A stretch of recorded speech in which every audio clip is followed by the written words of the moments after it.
하나님 말씀 보겠습니다. 그럼 하나님 말씀은 사도행전 12장 1절에서 5절 말씀이 되겠습니다. 오늘 은혜 받으신 하나님 말씀 사도행전 우리 12장 우리 1절에서부터 5절 말씀이 되겠습니다. 제가 가지고 있는 성경은 207쪽입니다. 신약성 207쪽 사도행전 12장 1절에서 5절 말씀입니다. 다 같이 말씀을 봉독하겠습니다. 그때 헤롯 왕이 손을 들어 교회 중에서 몇 사람을 해하려 하여 요한의 형제 야고보를 칼로 죽이니 유대인들이 이 일을 기뻐하는 것을 보고 베드로도 잡으려 할세 때는 무교절 기간이라 잡음에 옥에 가두어 군인 네식인 네페에게 맡겨 지키고 유월절 후에 백성 앞에 끌어내고자 하더라. 이에 베드로는 옥에 갇혔고 교회는 그를 위하여 간절히 하나님께 기도하더라. 아멘. 사랑과 은혜가 풍성하신 주 하나님 아버지 감사합니다. 오늘도 주의 말씀을 아버지 들고 아버지 믿음으로 섰습니다. 아버지는 좌로나 우로나 주지 말게 하시고 주의 음성 듣는 귀한 시간 되게 없소서.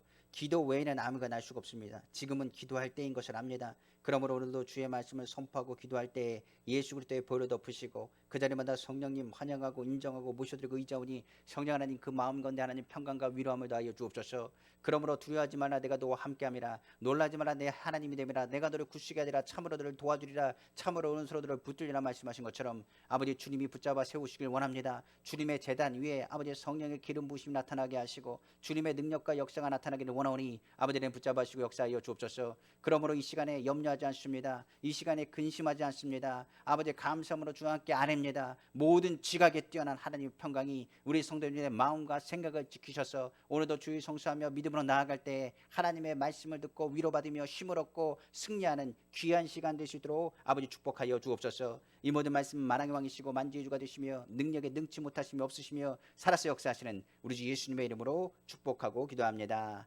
아멘. 저는 오늘 사도행전 12장 1절에서 5절 말씀을 가지고 기도의 3요소라는 제목의 말씀으로 은혜 받기를 간절히 원합니다. 본문의 배경을 보면 헤롯 왕이 등장합니다. 헤롯 왕은 칼로써 교회를 핍박하기 시작했습니다. 성경을 보니까 특별히 본문을 보면 요한의 형제 야고보를 칼로 쳐서 죽였다고 말합니다. 그러자 유대인들이 굉장히 기뻐하고 즐거워하는 것을 헤롯이 보게 되었습니다. 이에 헤롯이 보고 유대인들의 환심을 사기 위해서 기독교를 박멸하게 하고 결심을 합니다. 그러고 나서 기독교 사람들을 보니 무엇보다 기둥 같은 자가 누구냐, 누굴 무너뜨리면 기독교가 박멸될 것인가 생각을 해봤습니다. 그러고 나서 들리는 소리가 바로 베드로라. 베드로는 교회의 반석 같은 인물이라고 이야기합니다. 그러다 보니까 헤롯이 이 베드로를 잡아서 죽이면 유대인들이 얼마나 기뻐하겠는가, 오히려 유대인들이 나를 지지해 줄 것이고 오히려 이를 통해서 기뻐할 것이라 생각을 했습니다. 그래서 베드로를 사방에서 찾기 시작했고 드디어 베드로를 찾기 시작했습니다. 그리고 나서 베드로를 잡아 옥에 가두었다고 성경은 말합니다. 그때가 마침 유월절을 기다리는 무교절 기간이라. 그래서 유월절이 지나고 난 다음에는 야고보와 같이 베드로를 궁중에 앞에 끌고 가서 처형하기로 결심을 하고 군사 16명을 사방으로 배치해서 도망가지 못하도록 베드로를 엄중하게 지키겠다고 성경은 말하고 있습니다. 그때에 바로 예수 그리스도를 믿는 교회의 성도들은 유월절이 지나면 베드로가 궁중 앞에 끌려가 죽을 것을 알고 죽을 처지에 놓인 그를 향해서 기도하기 시작했다고 말합니다. 교회와 마가 요한의 어머니 마리아의 집에 모여 성도들은 철야하고 베드로를 구해달라고 간절히 기도하기 시작했다고 성경은 말하고 있습니다. 그때 놀라운 일들이 일어나기 시작했습니다. 그날 밤이었습니다. 하나님의 사자가 갇혀있는 베드로를 찾아온 것입니다. 베드로는 군사 두 사람 사이에 끼어서 잠을 자고 있었는데 절대로 달아나지 못하도록 양팔에 또한 쇠사슬로 쇠고리로 철장으로 그를 묶고 있었습니다. 그런데 천사가 와서 베드로의 옆구리를 치기 시작합니다. 발로 치니까 베드로가 잠에서 깨고 묶고 있던 철고랑이 그대로 떨어지고 옆에 있는 구사들은 그럼에도 불구하고 알아보지 못하고 정신 차리지 못하고 잠을 자고 있었던 것입니다. 사도행전 12장 6절에 7절 말씀입니다. 헤롯이 잡아내려고 하는 그 전날 밤에 베드로가 두 군인 틈에서 두 쇠사들에 매여 누워 자는데 파수꾼들이 문 밖에서 옥을 지키더니 호련히 주의 사자가 나타나매 옥중에 광채가 빛나며 또 베드로의 옆구리를 쳐 깨워 이르되 급히 일어나라 하니 쇠사들이 그 손에서 벗어지더라. 성경은 말하고 있는 것입니다. 천사가 이제 베드로에게 말합니다. 일어나라. 허리띠를 묶고 신발을 단단히 묶어라. 겉옷을 질쳐 입어라. 그리고 나를 따르라고 말했습니다. 그러니 베드로가 일어나서 마치 환상을 보는 듯 생각하고 천사가 시키는 대로 따라가기 시작했습니다. 그때 첫 번째 파수를 지납니다. 그런데 그 파수꾼들이 눈에 띄지 않고 베드로를 보지 못합니다. 두 번째 파수를 지납니다. 이 역시 지나가는데 베드로를 보지 못하고 그냥 통과돼 버렸습니다. 그리고 성 앞에 나온 마지막 철문이 닫혀져 있었는데 천사가 앞으로 나가니 철문이 자동문처럼 스르르 열리기 시작했습니다. 베드로가 비로소 그 천문 밖으로 나가기 시작했습니다. 그리고 한치 건너가고 있는데 천사가 그를 떠났다고 성경 말합니다. 그제서야 자기가 꿈이 아닌 것을 깨닫게 되었다고 성경은 말합니다. 실제인 것과 정신을 차리고 보니 참으로 하나님이 천사를 보내서 헤롯과 유대인들의 손에서 벗어나게 함을 깨닫게 되었다라고 성경은 말하고 있는 것입니다. 바로 사도행전 12장 8절에서 11절 말씀입니다. 천사가 이르되 띠를 띠고 신을 신으라 하거늘 베드로가 그대로 하니 천사가 또 이르되 겉옷을 입고 따라오라 한데 베드로가 나가서 따라갈새 천사가 하는 것이 생시인 줄 알지 못하고 환상을 보는가 하는 판이라. 이에 첫째와 둘째 파수를 지나 시내로 통한 쇠문에 이르니 문이 저절로 열린지라. 나와서 한 거리를 지나매 천사가 곧 떠나더라. 이에 베드로가 정신을 들어 이르되 내가 이제야 참으로 주께서 그의 천사를 보내어 나를 헤롯의 손에 공과 유대 백성의 모든 기대에서 벗어나게 하신 줄을 알겠노라 하여 성경 말하고 있는 것입니다. 그리고 나서 양떼를 찾으러 베드로는 바로 마가 요한의 집인 마리아의 집으로 향하게 되었습니다. 그리고 거기서 보는데 성도들이 모여서 베드로를 위해서 간절히 기도하는 소리가 멀찌감에서 들리기 시작한 것입니다. 간절히 기도하는 그 소리를 듣고 나서 그는 베드로는 그것을 깨닫게 됩니다. 하나님께서 나를 건지시고 천사가 나에게 온 것, 그리고 내가 이 감옥에서 나올 수 있는 것은 우연한 일이 아니었구나. 무엇보다도 성도들의 기도에, 간절한 기도에 하나님께서 응답하셨다는 것을 깨닫게 된 것입니다. 기적이라는 것은 우연이 없습니다. 우리가 아는 것처럼 누군가 우리를 위해서 기도하고 있다는 것을 알아야 되는 것입니다. 예수 그리스도께서 우리를 위해서 중보하실 뿐만 아니라 우리의 삶 가운데 변화가 일어나고 내가 예수 그리스도를 믿고 이전에 나온 것 자체가 내가 스스로 나왔다고 생각하면 안 됩니다. 누군가가 우리를 위해서 기도하고 있을 뿐만 아니라 누군가의 기도의 응답에 의해서 하나님의 성전에 나왔다는 사실을 우리는 알아야 되는 것입니다. 그러므로 오늘 베드로가 나온 사건은 단순히 베드로에게 적용된 사건이 아닙니다. 오늘날 믿음의 사람들이 하나님의 뜻을 쫓아서 간절히 기도하면 하나님의 기적이 동일하게 나타난다는 사실입니다. 그러므로 간절히 기도하면 가정, 나라, 교회, 온 세상 가운데 하나님의 역사는 반드시 일어날 것입니다. 그러므로 오늘 간절히 기도하되 어떻게 기도하느냐, 이것을 통해서 우리 삶 가운데 반드시 응답을 받기를 원합니다. 우리는 기도하는 이유는 응답받기 위한 것 아니겠습니까? 왜 기도하는데 응답하지 않습니까? 왜 기도하는데 하나님의 역사가 나타나지 않습니까? 그렇다고 한다면 우리가 기도하는 것을 잘 몰라서 그렇습니다. 그래서 오늘은 기도의 3요소를 설명할 것입니다. 무엇보다도 이 마가의 요한의 그 집에서 기도했던 그 모습들은 이 기도의 3요소를 다 종합하여 갖고 기도했다는 것을 우리는 알기 때문에 그렇습니다. 그러므로 베드로가 헤롯의 감옥에서 해방된 것처럼 오늘 코로나 시기 가운데 우리를 누르고 있는 모든 두려움과 어려움에서 해방되고 하나님의 기쁨과 하나님의 능력이 우리 성도님들의 삶 가운데 나타나기를 다시 한번 주님의 이름으로 축원합니다. 자, 그러면 오늘 기도의 3요소 한번 오늘 말씀 속에서 은혜 받기를 간절히 원합니다. 첫 번째로 기도의 첫 번째 요소가 되는 것은 바로 하나님의 뜻입니다. 우리는 기도할 때 기도가 무엇인지를 먼저 알아야 됩니다. 기도는 말씀에 기반할 때 그것이 기도가 됩니다. 기도는 나의 소원을 구하는 것이 기도가 아닙니다. 하나님의 뜻을 구하는 것이 바로 기도인 것입니다. 만약에 우리가 기도할 때 하나님의 뜻에 따라 기도해야 되는데 나의 소원을 위해서 기도한다고 한다면 그건 기도라고 얘기할 수 없습니다. 하나님 아버지 나를 도와주십시오. 나를 축복하여 주십시오. 하나님 아버지 나의 마음 가운데 하나님 역사해 주십시오. 주관해 주십시오. 우리가 기도할 수가 있겠지만은 그 기도가 하나님의 뜻에 합한지를 먼저 깨달아 알아야 된다는 사실입니다. 요한일서 5장 14절에 15절에 이런 말이 있습니다. 그를 향하여 우리의 가진 바 담대한 것이 이것이니 그의 뜻대로 무엇인지 구하면 들으심이라. 우리가 무엇인지 구하는 말을 들으시는 줄을 안즉 우리가 그에게 구한 그것을 얻은 줄 또한 아니니라. 성경 말하고 있습니다. 그러니까 하나님의 뜻이 맞으면 하나님의 뜻대로 구하는 기도는 반드시 응답됩니다. 우리가 하나님의 뜻과 맞지 않기 때문에 응답이 안 되는 것입니다. 그래서 먼저 우리가 기억할 것은 나의 기도의 요소 첫 번째가 내가 기도하는 것이 하나님의 뜻이 맞는지 아닌지를 먼저 점검해 봐야 된다는 것입니다. 그러므로 하나님의 뜻이 맞는지 아닌지를 어떻게 점검할 수 있습니까? 다른 것이 아닙니다. 바로 말씀 가운데서 우리가 점검할 수가 있는 것입니다. 말씀은 이렇게 얘기하는 것입니다. 너희가 기도를 받거나 응답받고자 하느냐? 그렇다고 한다면 너희 마음부터 점검해 봐라. 말씀의 거울을 비춰서 너희가 죄가 있는지 너희 연약함이 무엇인지 하나님의 뜻과 계획이 무엇인지를 먼저 말씀 가운데 깨달아 알 것을 성경은 말하고 있는 것입니다. 많은 사람들이 기도합니다. 그러나 하나님의 뜻에 쫓아 기도하지 않는 사람들이 대다수라고 말하고 있습니다. 우리도 하나님의 뜻을 깊이 살펴보지 않고 갑자기 어려운 일이 다가면 하나님 도와달라고 얘기하거나 마음에 욕심이 되어서 더 많은 욕심을 품고 기도할 때가 있다는 사실입니다. 그러나 성경은 그런 사람은 받을 생각하지 말라고 했습니다. 마음을 다하지 않고 두 마음을 품고 정하지 않은 마음으로 정욕을 향해서 잘못 구하기 때문이라고 성경은 말하고 있기 때문에 그렇습니다. 한번 말씀 보겠습니다. 야고보서 4장 1절에서 3절 말씀입니다. 너희 중에 싸움이 어디서부터 다툼이 어디서부터 나느냐? 너희 지체 중에서 싸우는 정욕으로부터 나는 것이 아니냐? 너희는 욕심을 내어도 얻지 못하며 살이라며 시기하여도 능히 취하지 못하므로 다투고 싸우는도다. 너희가 얻지 못하면 구하지 아니하기 때문이요 구하여도 받지 못하면 정욕으로 쓰려고 잘못 구하기 때문이라고 성경은 말하고 있는 것입니다. 그러므로 욕심을 가지고 구하는 기도는 하나님이 기뻐하시는 기도가 아닙니다. 하나님의 나라, 하나님의 뜻과 상관이 없이 내 유익을 위해서, 내 적응을 위해서 기도한다고 한다면 그건 이방 종교가 부르짖고 기도하는 것과 별반 다르지 않습니다. 우리가 기도하는 것은 하나님의 뜻이 무엇인지를 알아 그 가운데 하나님의 뜻대로 기도하는 것입니다. 그럼에도 불구하고 우리가 또 하나님 말씀을 보아야 될 이유가 있습니다. 하나님 말씀은 우리가 죄인인 것을 깨닫게 할 뿐만 아니라 우리가 올바른 방향을 갈 수 있도록 그 방향을 알려주기 때문에 그렇습니다. 그래서 기도하는 사람이 말씀을 덮어놓고 기도하면 안 됩니다. 말씀을 봐야 됩니다. 그 말씀 속에서 내가 죄가 있는지, 죄인의 기도는 하나님이 듣지 않습니다. 내가 하나님 말씀의 계명을 지키고 있는지를 먼저 점검해 봐야 되는 것입니다. 그래서 우리의 기도가 준비되지 않은 기도는 하나님 응답하지 않습니다. 준비된 자를 통해서 하나님께서 역사하시기 때문에 그렇습니다. 그렇기 때문에 하나님의 뜻은 단순히 하나님의 뜻대로 기도하는 것으로 끝나는 것이 아니라 우리의 삶이 하나님의 뜻대로 살아야 그 기도가 응답되는 것입니다. 많은 사람들이 기도합니다. 그런데 하나님의 뜻을 따로 기도한다고 얘기하지만 하나님 뜻대로 살지 않아 하나님의 응답을 받지 못한다라고 성경은 또한 말하고 있는 것입니다.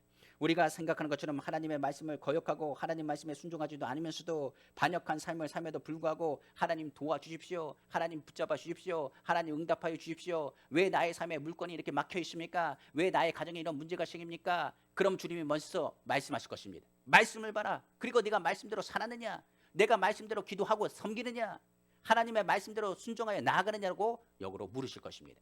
우리 교회가 항상 얘기하지만은 주기도문이 끝나고 끝나는 것이 아니라고 했습니다. 예배의 시작을 알리는 것이 주기도문입니다. 기도도 똑같습니다. 기도는 삶을 넘어가지 않습니다. 기도의 삶을 살 때 기도한 내용이 우리의 삶 가운데 응답으로 나타나기 때문에 그렇습니다. 우리 한번 성경을 보겠습니다. 요한일서 3장 8절에서 10절입니다.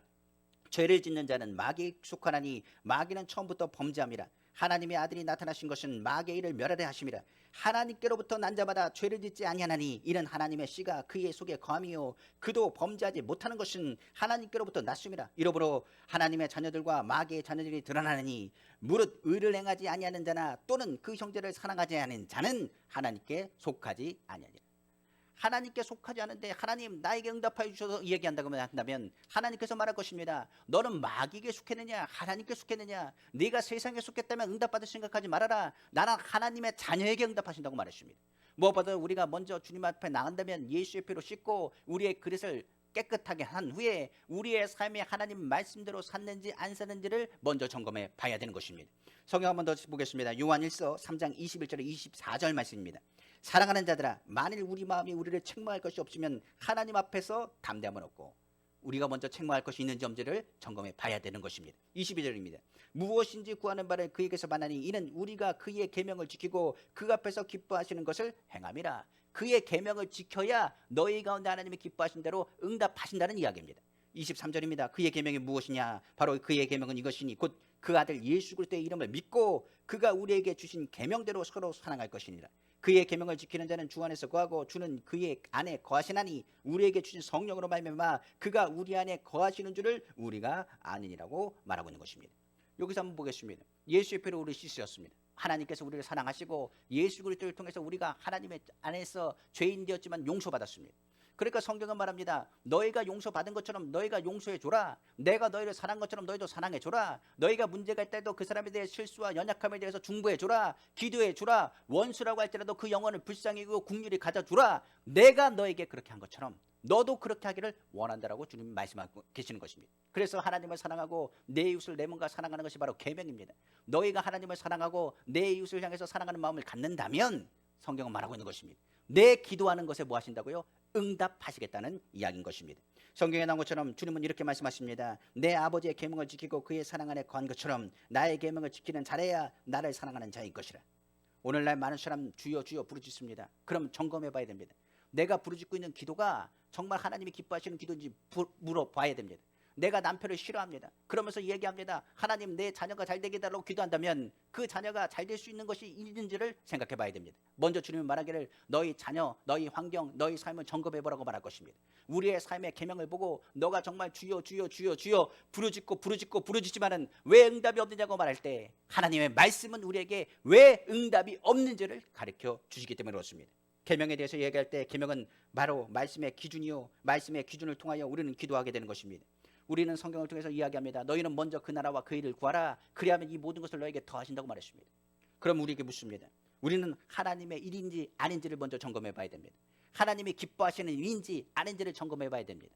내가 사업을 하는 것이 이 사업이 하나님의 나라를 위한 것인가? 하나님이 기뻐하시는 일인가? 내가 하는 일이 하나님이 기뻐하시는 일인가? 하나님이 기뻐하지 않는 일인가? 우리의 양심은 주의 말씀에 닿는 그 순간에 깨닫게 되는 것입니다.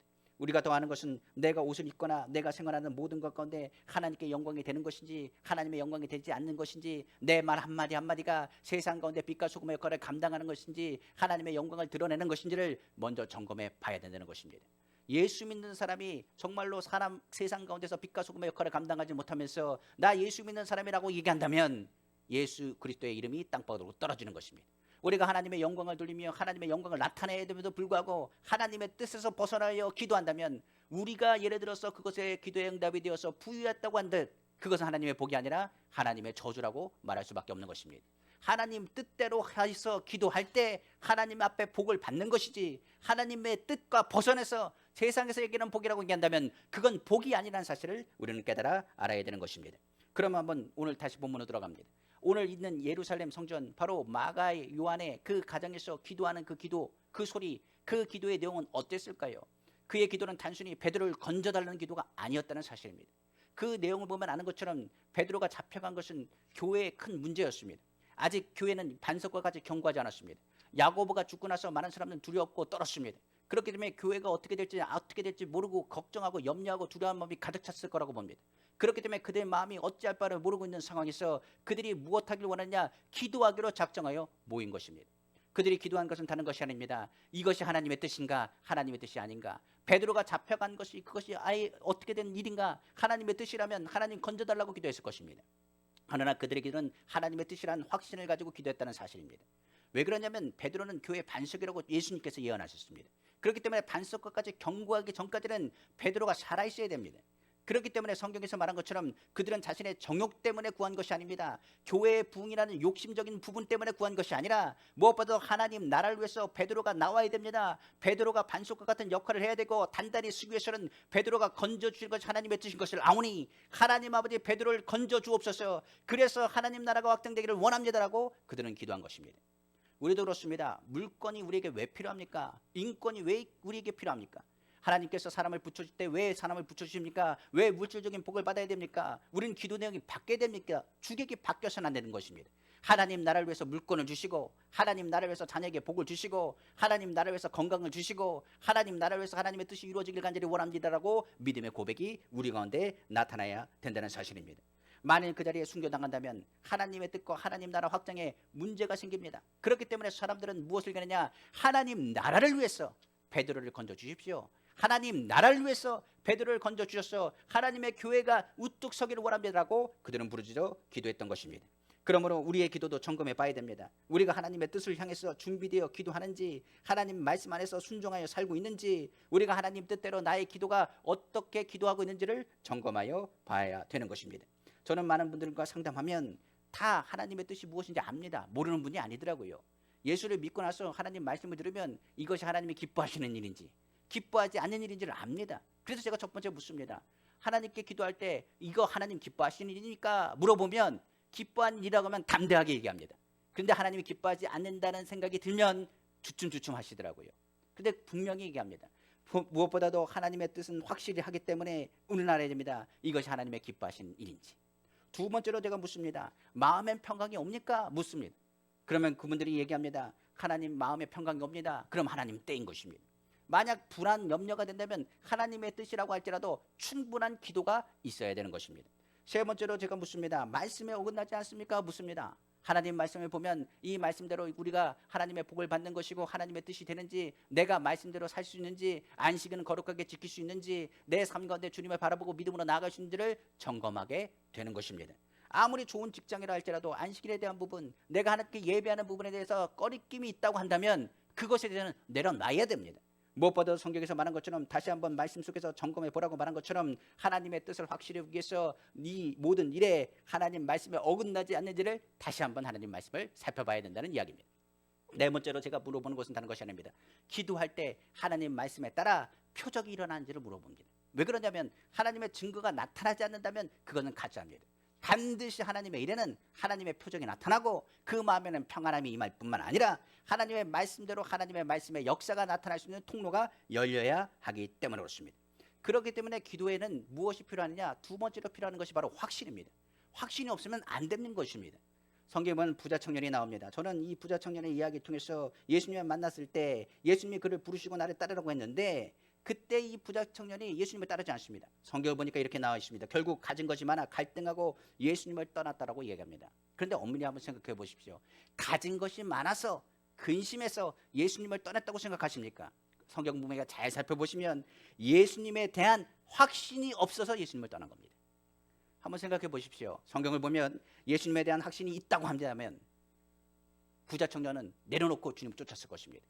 예수님에 대한 확신, 하나님 나라에 대한 확신이 그에게 있었다고 한다면 예수님이 따르는 말에 뒤도 돌아보지 않고 내려놓고 예수님을 쫓았을 것입니다. 그러니까 여기서 성경에 얘기한 것처럼 그는 확신이 없었던 것입니다. 예수님의 제자를 보면 누더기 옷을 입고 돌아다닙니다. 예수님 쫓아가면 내가 여지껏 부자처럼 살았는데 당당거리고 살았는데 저 사람들과 같이 거지 옷을 입고 쫓아다녀야 되는 것 아닌가? 이 재산에 대한 부분도 재산에 대한 부분이지만 예수님을 쫓아간다고 해서 진짜 하나님 나라가 있는가? 진짜 하나님의 구원과 역사가 나타나는가? 갈등했을 것입니다. 우리도 그러지 않습니까? 하나님 뜻인 건 압니다. 그런데 확신이 없어서 근심하여 떠납니다. 하나님의 뜻인 거 압니다. 오늘 이 자리에 예배 드리는 거 하나님 뜻인 거 압니다. 그런데 두렵지 않습니까? 확신이 없으면 흔들리는 것입니다. 그래서 기도의 두 번째 요소가 필요한데 그 둘째 요소가 되는 것이 바로 믿음인 것입니다. 기도에서는 다른 것이 아니라 요동하지 않는 믿음이 필요합니다. 확신이 들 때까지 좋은 것을 주시는 하나님의 능력을 믿고 기록된 말씀을 끊임없이 선포하여 그 말씀이 내 안에 내마로 자리 잡아야 된다는 사실입니다. 우리는 하나님 말씀을 듣습니다. 그러나 이제는 하나님 말씀을 선포하라고 말합니다.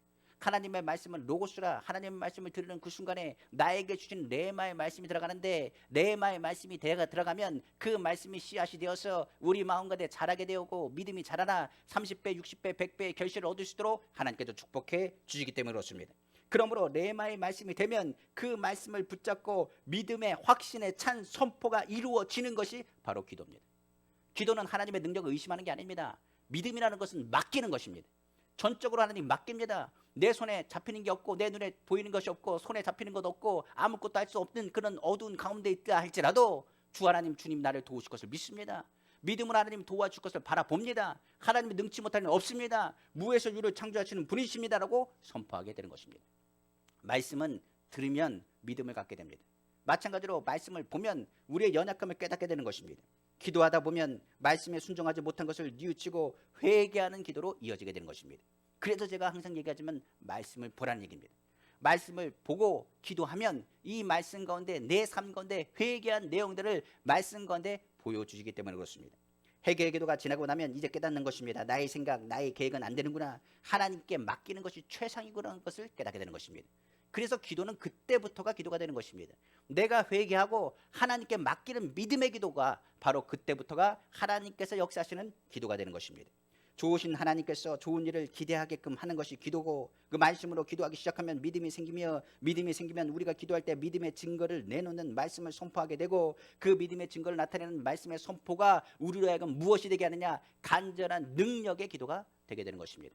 아까도 얘기하지 않았습니까? 아무것도 염려하지 말고 모든 일에 기도한 거로 너희 구할 것을 감사함을 하나님께 하라. 모든 지각에 뛰어난 하나님의 평각이 내 마음 가운데 내 생각 가운데 주장하심을 믿습니다. 그 마음 가운데 품고 선포하지 않습니까? 그가 찔린 무리 허물 때문에 상한 무리 죄악 때문에 징계를 받아 평안을 잃고 채찍에 맞음으로 나음을 입었습니다. 내가 주님 앞에서 나음을 입었습니다. 하나님 모든 가운데 십자가에서 저주를 가운데 주님이 십자가에 저주를 짊어지시고 우리에게 아브라함의 복을 내려주셨습니다. 하나님께서 우리와 함께 하십니다.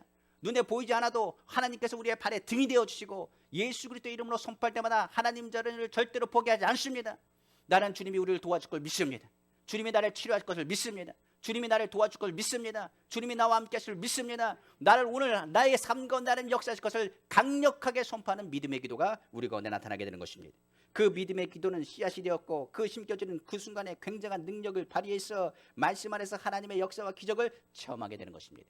우리는 오병이의 기적을 볼 것입니다. 오병이의 기적은 우리가 아는 것처럼 어린아이가 오병이를 준비해서 안드레를 통해서 예수님께 올라간 것입니다. 제자들에게 묻습니다. 이 사람들을 먹이겠다고 말합니다. 사람들이 말합니다. 어떻게 이걸 먹일 수 있습니까? 라고 말합니다. 그런데 안드레는 좀 태도가 달랐습니다. 주변의 주위를 둘러보면 보니 어린아이 오병이어를 가져왔습니다. 그리고 예수님께 맡깁니다. 주님, 이건 얼마 되지 않습니다. 그러나 주님께 맡기겠습니다라고 내놓습니다. 예수님께서는 오병이어를 받으시고 그것을 통하여 기도하기 시작했습니다. 그리고 기적이 일어나기 시작했습니다. 어떤 기적이 일어나냐? 2만여 명이 넘는 사람들에게 오병이어를 먹일 뿐만 아니라 12광절이나 남는 하나님의 역사가 나타난 것입니다. 주님 손에 맡기면 그때부터 기적이 일어납니다. 우리의 눈은 연약하고 우리의 마음은 연약할지 모르겠습니다. 그러나 아까도 얘기했습니다. 기도는 맡기는 거라고 했습니다. 지금 아무것도 이루어진 것이 없습니다. 지금은 아무것도 변화되는 것이 없습니다. 그러나 믿음으로 선포하는 것이 기도입니다. 하나님, 내 자녀는 치료받습니다. 내 가정은 축복받습니다. 내 사업장은 문이 열립니다. 지금 내 몸도 건강합니다. 하나님께서 교회를 부흥케 하십니다.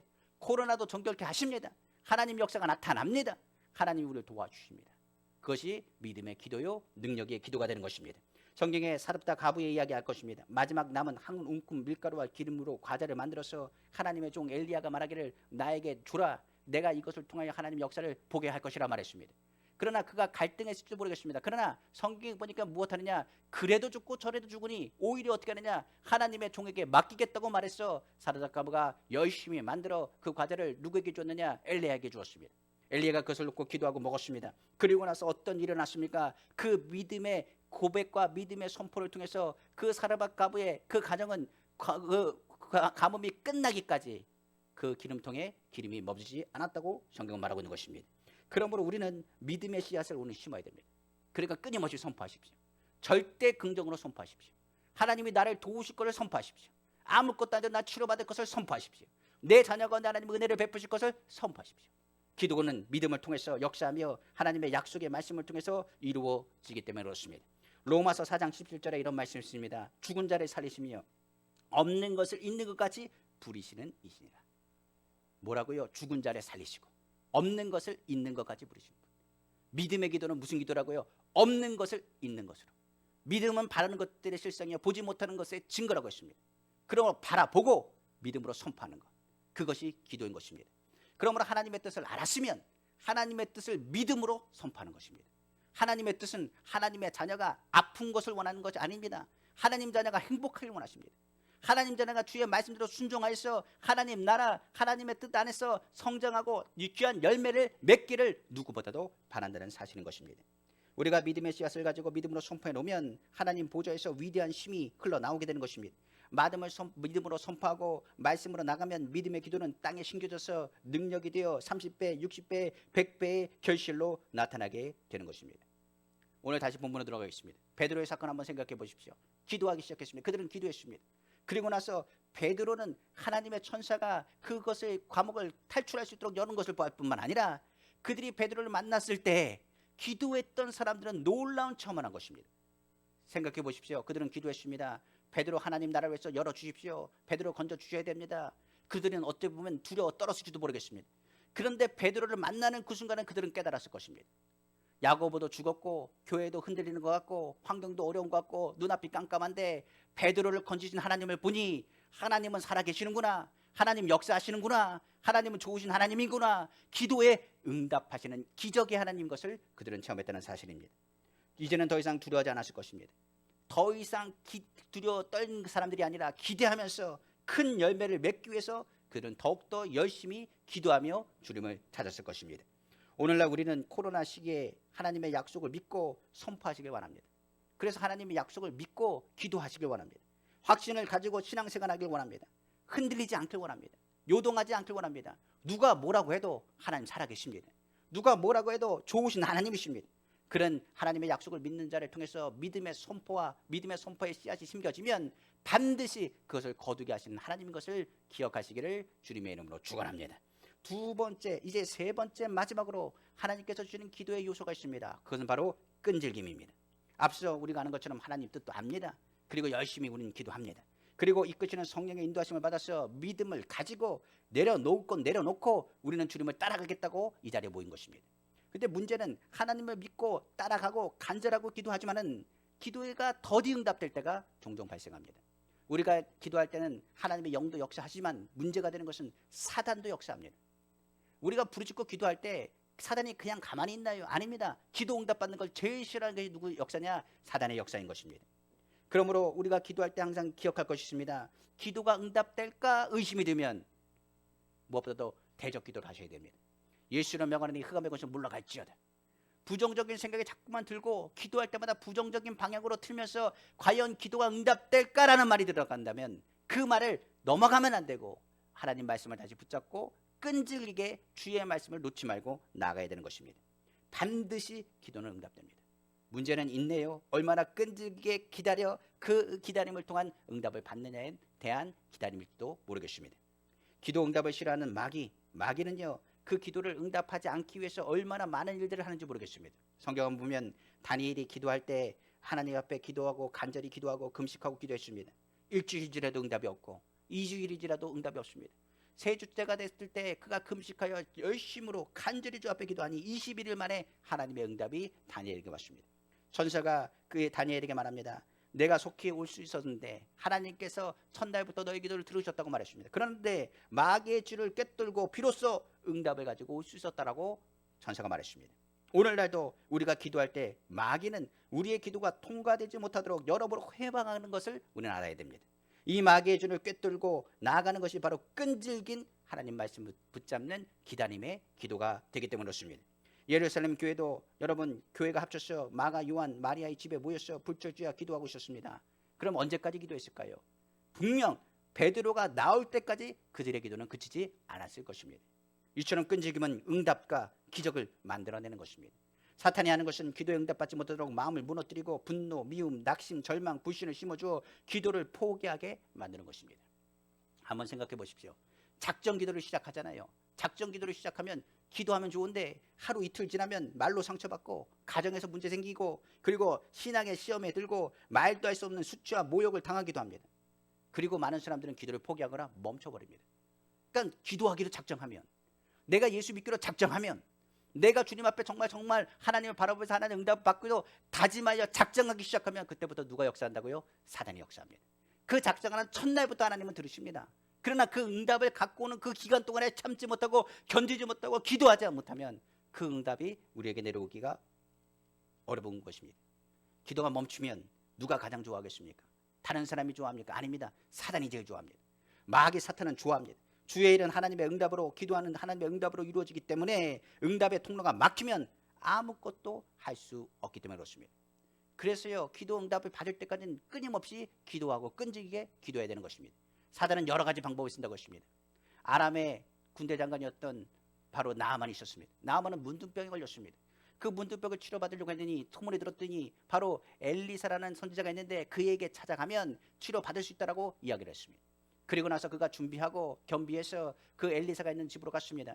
그리고 엘리사 집으로 갔는데 엘리사는 나오지도 않았습니다. 자기를 와서 영접해주고 기도하고 안수해줄 줄 알았더니 안수하기는커녕 나오지도 않고 얼굴도 보지 않습니다.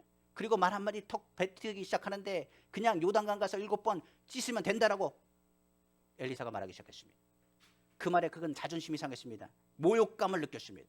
내가 나오면 내가 누군데, 아람의 대아람의 군대 장관인데 오히려 이스라엘의 왕보다 내가 더 힘이 세고 내가 능력 있고 나 같은 사람은 만나보기도 힘든 사람인데 어찌하여 나를 문전박대하느냐라고 화가 났습니다. 화가 나서 다시 자기의 나라로 돌아가려고 할 때 계집 중 하나가 나아만에게 이렇게 말합니다. 장군님, 그러시면 안 됩니다.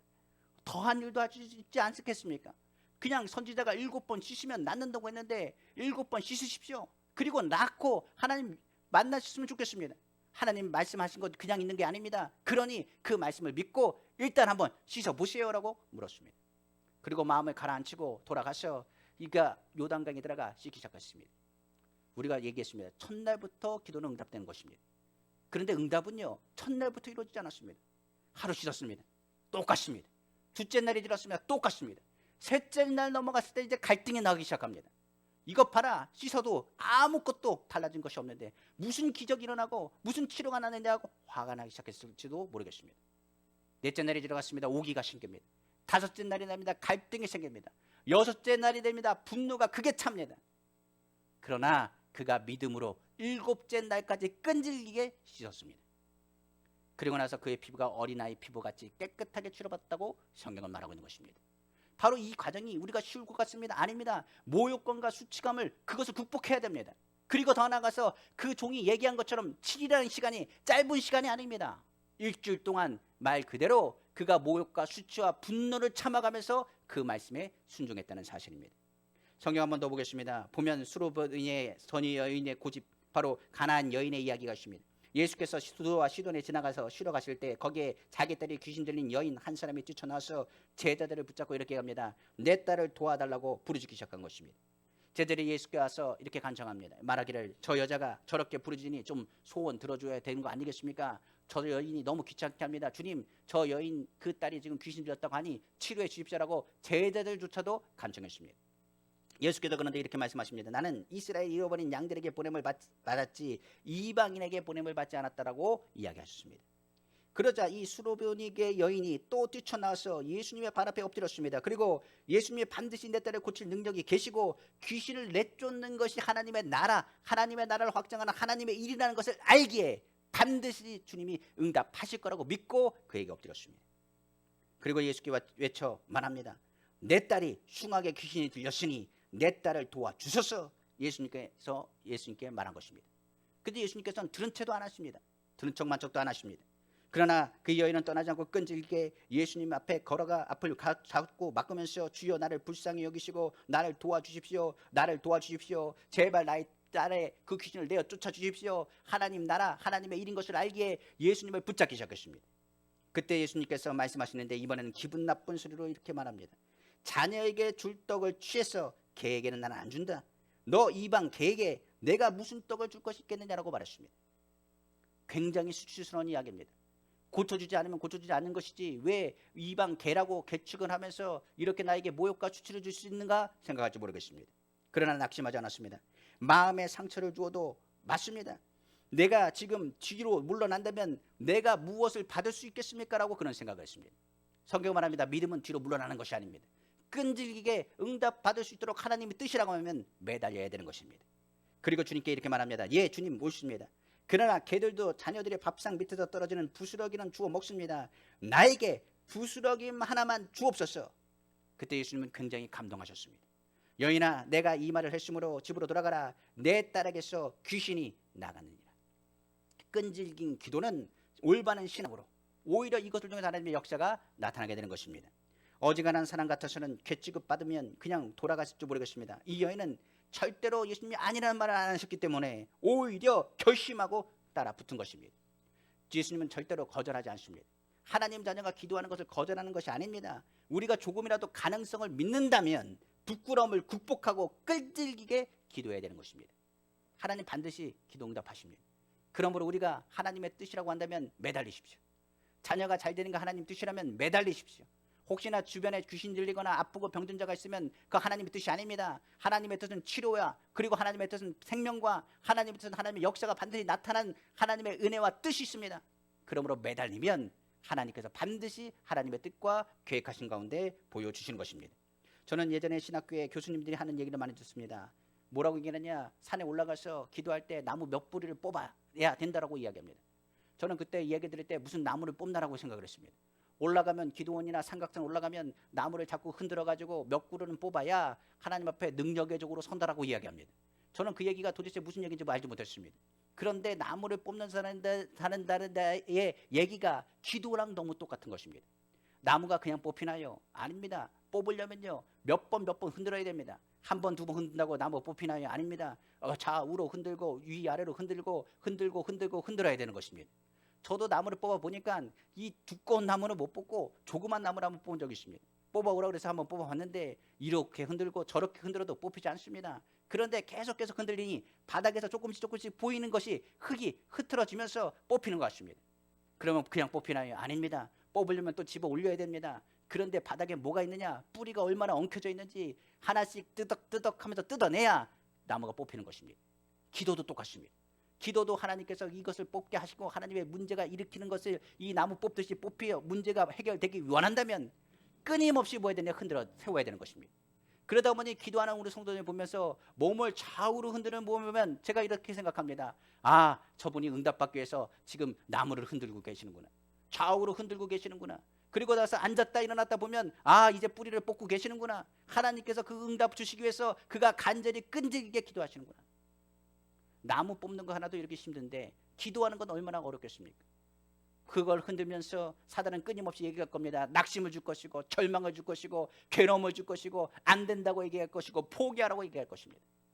그러나 아까 얘기했습니다. 기도는 반드시 응답됩니다. 하나님의 뜻대로 하는 기도는 반드시 응답됩니다. 믿음으로 선포하고 씨앗을 뿌려놓으면 반드시 그 씨앗을 거두게 하신다는 사실을 우리는 깨달아 알아야 되는 것입니다. 그러므로 뿌리가 뽑히는데 확 뽑히는 거 아니라고 했습니다. 찍 하고 빠지는 것입니다. 그 빠지는 것도 그냥 빠지는 것이 아닙니다. 힘을 내야 되는 것입니다. 이제 어려운 문제를 붙잡고 기도하면 나중에는 그것은 뽑혀 나오는 것처럼 응답도 반드시 우리에게 나타나게 되는 것입니다. 그러므로 기도는 끈질긴 인내력을 가지고 도전하는 것입니다. 만약에 기도할 때 내가 정말 끈질기지 못하고 내가 기도할 때 주님 내가 작심삼일밖에 못합니다. 내 성품을 내가 압니다라고 얘기한다면 비밀스러운 일 아니라면 기도하는 사람에게 기도를 같이 나누는 것 좋습니다. 왜냐하면 기도하는 사람들은 신학의 선배요. 이분들은 뭐 하느냐? 절대 긍정의 메시지를 줍니다. 작전 기도가 무너지려고 하면 뭐라고 했느냐? 옆에 있는 사람이 그래도 해야지. 이게 마귀가 사단에 시험하는 거야. 나도 어려운 일이 있었지만 하나님 응답하셨어. 그러면서 그 사람들을 응원해 줄 수 있습니다. 그래서 성경은요. 뭐라고 하느냐? 기도하다가 넘어지지 않도록 주님께서 가르치시기를 합심해서 기도해라. 두세 사람이 내 이름으로 모인 곳에 나도 그들 중에 있다. 그리고 그 기도는 능력과 강한 역사를 이루게 될 것임을 또한 강조하고 있는 것입니다. 한번 보겠습니다. 마태복음 18장 19절에서 20절 말씀입니다. 진실로 다시 너희에게 이르노니 너희 중에 두 사람이 땅에서 합심하여 무엇인지 구하면 하늘에 계신 내 아버지께서 저희를 위하여 이루시게 하시리라. 두세 사람이 내 이름으로 모인 곳에는 나도 그들 중에 있느니라. 기도는 하나님의 역사가 나는 것입니다. 다시 본문으로 돌아가겠습니다. 베드로가 건져진 그 상황은 모두가 합심해서 기도하는 순간이었습니다. 그들은 베드로가 나오길 끈질기게 기도했습니다. 포기하지 않았습니다. 주변에 어떤 사람이 부정적인 말을 할지도 모르겠습니다만 포기하지 않고 그들은 기도했을 때 베드로를 하나님께서 그들 앞에 기적과 같이 열어주셔서 붙잡으시고 인도하셨던 사실입니다. 우리가 아는 것처럼 감옥에 나오시도록 하나님께서 은혜한 것, 기도는 하나님을 바라는 뜻을 바라는 강력한 무기가 된다는 사실을 우리에게 다시 한번 보여주는 사건인 것입니다. 그럼 우리에게 묻습니다. 그럼 언제까지 기도할까요? 많은 분들이 이런 얘기 하더라고요. 구한 기도 응답받을 때까지 기도하는 건 아닙니까? 라고 묻습니다. 이것도 단순히 지금 구한 기도 응답이라고 한다면 그것도 오해입니다. 기도 응답은 언제까지 있느냐? 최종 기도 응답될 때까지는 기도하셔야 됩니다. 우리의 기도 응답의 마지막은 어디 있겠어요? 하나님 나라예요. 기도는 그래서 쉬지 않는 것입니다. 기도는 호흡이라고 했습니다. 기도는 무엇을 해야 되느냐? 하나님 바라보고 최종 천국 갈 때까지 이 땅에 있는 동안에는 끈질기게 그 믿음을 지켜가면서 믿음으로 선포해야 되는 것입니다. 그러므로 최종 응답은 바로 하나님 나라 갈 때까지인 것입니다. 그때까지 우리는 하나님의 뜻을 믿음으로 끈질기게 하나님 나라 갈 때까지 끝까지 기도하고 나가야 되는 것입니다. 그러므로 이 세 가지 요소를 우리는 기억해야 되는 것입니다. 우리가 하나님의 뜻을 보고 하나님 믿음으로 선포하고 끈질기게 기도한다면 하나님의 역사가 우리 가운데 나타나게 될 것입니다. 말씀을 마치겠습니다. 성경을 보면 위대한 하나님의 역사는 성도들이 기도할 때에 이루어진 사실을 우리는 볼 수가 있습니다. 한번 성경 보겠습니다. 요한복음 14장 13절에 14절에 너희가 내 이름으로 무엇인지 내가 구하든지 내가 시행하리니 이는 아버지로 하여금 아들을 인하여 영광을 얻으시게 하려 함이라. 내 이름으로 무엇인지 내게 구하면 내가 시행하리라. 성도들이 예수 이름으로 마음을 합하여 기도하면 하나님께서 응답하신다고 약속하신 대목입니다. 우리는 이 기도의 위대한 능력을 아직 다 깨닫지 못했습니다. 우리가 하나님 앞에 기도하면 하나님은 반드시 우리의 삶에 개입하십니다. 우리를 위해서 일하실 뿐만 아니라 우리의 문제를 이해하고 문제를 해결하시는 분이 주님이라는 것을 기도하는 사람은 깨닫게 될 것입니다. 만일 예루살렘에 있는 성도들이 마가 요한의 다락방에서 함께 기도하지 않았다면, 엎드려 기도하지 않았다면, 베드로가 나오지 않았다면, 베드로가 오히려 순교당하고 참수를 당했다면 기독교 역사의 힘은 잃었을 것입니다. 인간이 상상할 수 없는 하나님의 능력이 나타나서 가장 무서운 적이었던 로마의 분무관 헤롯의 군대들에게 하나님의 역사하시고 그 철장산 안에 감옥을 기도로서 깨뜨려 부셨다는 사실을 우리는 알아야 되는 것입니다. 그러므로 사랑하는 우리 성도 여러분, 여러분의 개인 가정 그리고 생활, 우리의 모든 삶 가운데 문제가 닥쳐올 때 인간의 수단 방법보다 무엇보다 제일 먼저 시행해야 될 것이 하나님 앞에 엎드려 기도하는 일인 것입니다. 코로나로 인해 고통 가운데 가만히 계시겠습니까? 하나님을 믿으면 기도하시고 하나님의 뜻인 치유와 생명을 선포하시기를 원합니다. 예수 이름으로 주의 말씀을 붙잡고 기도하시길 바랍니다. 반드시 거절하지 아니하시고 하나님의 뜻대로 응답해 주실 것입니다. 그러므로 오늘 말씀드렸던 엎드려서 오늘 나는 기도의 3요소를 잊지 마십시오. 기도는 하나님의 뜻을 구하는 것이고, 두 번째 기도는 하나님의 믿음, 즉 하나님을 의지하는 것이고, 더해야 기도는 하나님의 응답을 끈질기게 기다리는 것입니다. 바로 최종 응답인 하나님 나라 갈 때까지 끝까지 기도하시는 우리 성도님 되기를 간절히 원합니다. 이 세 요소를 기억하고 기도한다면 바로 우리 삶의 기도의 능력이 강해져서 생활에 강하고 영적 세력을 묻고 승리를 맛보게 될 것입니다. 이에 기도에 예수 승리하면 여러분의 생활에도 승리할 것이고 영적 전쟁에도 승리할 것이고 하나님의 뜻이 우리의 삶 가운데 그의 영광 가운데 나타나게 될 것입니다. 주님의 승리가 오늘도 하나님의 뜻에 따라 간절히 주께 기도하는 성도님들의 삶에 더욱 충만하시기를 다시 한번 주님의 이름으로 축원합니다. 기도하겠습니다. 사랑해 주 하나님 아버지 감사합니다. 오늘 우리가 하나님의 뜻을 구합니다.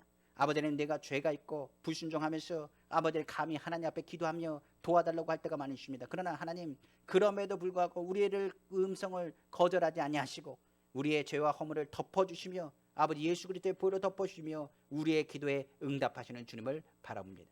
그러므로 오늘 믿음을 갖습니다. 그러므로 믿음으로 선포합니다. 하나님의 자녀가 믿음을 가지고 선포합니다. 하나님의 자녀가 선포할 때 모든 저주와 모든 고통과 모든 아픔과 모든 괴로움과 모든 어두움에서 빛을 비춰주시사 치료하시고 새롭게 하시고 인도하여 주옵소서. 믿음의 선포를 통하여 기적은 일어납니다. 그러므로 우리가 오늘도 끈질기게 기도합니다. 믿음이 요동하지 않도록 흔들리지 않도록 주님 바라보고 기도하오니 하나님의 복과 하나님 위로를 우리 성도님의 삶 가운데 넉넉히 풍성히 부어 주옵소서. 이 모든 말씀 만왕의 왕이시고 만주의 주가 되시며 능력에 능치 못하심이 없으시며 살아서 역사하시는 우리 주 예수님의 이름으로 축복하고 기도합니다. 아멘.